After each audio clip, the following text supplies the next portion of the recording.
കോഴിക്കോട് നാദാപുരം തൂണേരിയിൽ മുസ്ലിം league CPM സംഘർഷം.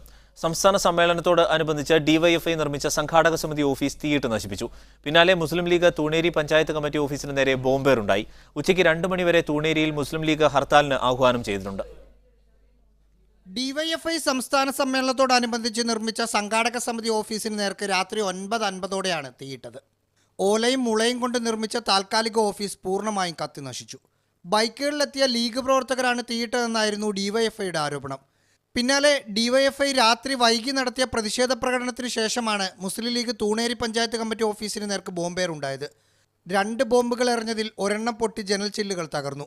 പൊട്ടാതിരുന്ന ഒരു steel bomb police കണ്ടെടുത്തിട്ടുണ്ട്. നാദാപുരം പോലീസ് കേസ് രജിസ്റ്റർ ചെയ്ത് അന്വേഷണം ആരംഭിച്ചു. സമാധാനം നിലനിർത്തുന്നതിന്റെ ഭാഗമായി വൈകുന്നേരം 7-ന് ഗ്രാമപഞ്ചായത്ത് ഓഫീസിൽ സർവകക്ഷി യോഗം വിളിച്ചിട്ടുണ്ട്. കൂടുതൽ സംഘർഷമുണ്ടാകാനുള്ള സാധ്യത കണക്കിലെടുത്ത് സ്ഥലത്ത് പോലീസ് ക്യാമ്പ് ചെയ്യുന്നുണ്ട്. മീഡിയ 1 കോഴിക്കോട്.